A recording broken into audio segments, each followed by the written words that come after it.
CBS Sports NFL writer Tyler Sullivan in to chat this one as well. Tyler, another result here on Sunday that maybe we did not have penciled in when we're going down our list of expectations, but we're now at the point with the Green Bay Packers where we can't ask the question. It's always after week one when they suffer that loss, is the sky falling? Then they rattle off a bunch of wins. But here we are in week 6, and the problems not only seem to be remaining, they seem to be compounding at this point in the season. What are you seeing with the Packers, and where is your panic meter right now when it comes to Aaron Rodgers and company? Yeah, I don't know why it can't be as high as humanly possible right now for this team, because you're talking about a club that has aspirations of going deep into the playoffs in the NFC, and they've really looked anything but that through the first 6 weeks of the season.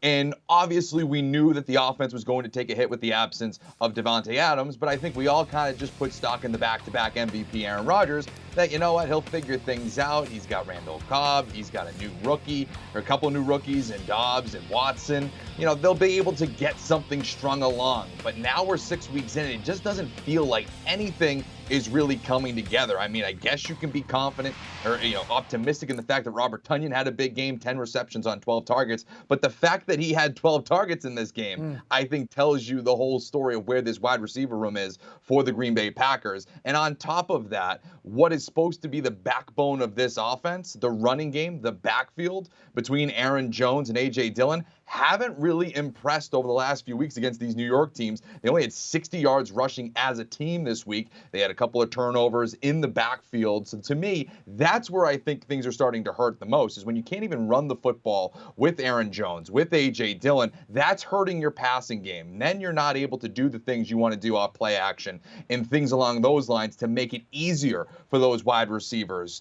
So for me, I'm looking at A.J. Dillon and I'm looking at Aaron Jones to tick it up over the next couple of weeks here, because they need to get this thing figured out fast. So they are going to get left in the dust with a good Minnesota Vikings team, obviously getting a win in Miami this week. They're nipping on their heels to really take over that division. So for me, this is a critical period here for Aaron Rodgers and the Green Bay Packers to get things going offensively. And also, real quickly, they had a turnover on special teams. It's been better this season, but that was their Achilles heel last year. You can't have a block punt return for a touchdown. You want to talk about a backbone. Breece Hall stood tall in this one. 20 totes for a $116 and that touchdown run that we saw. Hall has been great and little expectation when you're a rookie. But this is a team and a franchise where after a year the coach was coming into question and the quarterback as well, and they're starting to answer those questions in turn. When you take a look at where the Jets are, sort of ahead of schedule right now at 4-2, obviously, but just the belief that's going on in that room, what have you made of their performance thus far this season? Yeah, I mean, I think you go back to the NFL draft. I think that that's where all of this is kind of starting for them. They obviously had the number 2 overall pick a couple years ago, got Zach Wilson. He was the big question. You know, if they hit on this quarterback, all these other successful picks, I mean, we're seeing Breece Hall blossoming into a legit superstar type of running back. I mean, you're talking about a guy last week that had 97 yards rushing and 100 yards receiving. He goes over 100 yards rushing in this game this week. If he keeps doing that, Zach Wilson can go 10 of 18 for 110 yards and really not make too much of an impact in the passing game. But the fact that it seems like they also hit on Garrett Wilson and all those other picks as well, you gotta love the foundation that they're building in New York. Not only is there buy-in for Robert Saleh's system, very similar to what we're seeing with Brian Daboll with the Giants, but we're also seeing that young talent really blossom a little bit earlier than expected. So as much as, yes, this is an encouraging sign, 4-2 start, that's great for 2022. For me, this is more indicative of a long-term future for the New York Jets.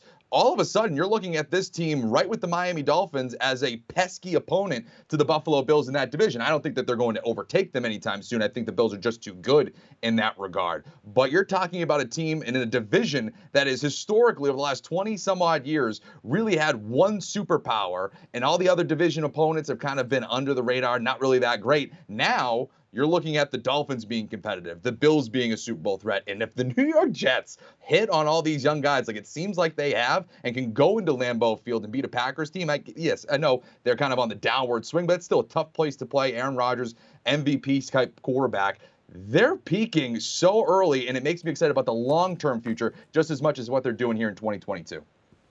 New York fans not ready to let go of baseball season, but it's football season in New York.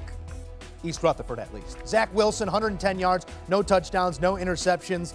Didn't do a whole lot, but kept the turnover ledger clean. 4 fantasy points isn't going to do it for you. Aaron Rodgers, 13. You expect more as well. But Breece Hall, the highlight in this one, 116 yards on 20 totes, 19 fantasy points. Bobby Tunyon got you 19 from the tight end position as well.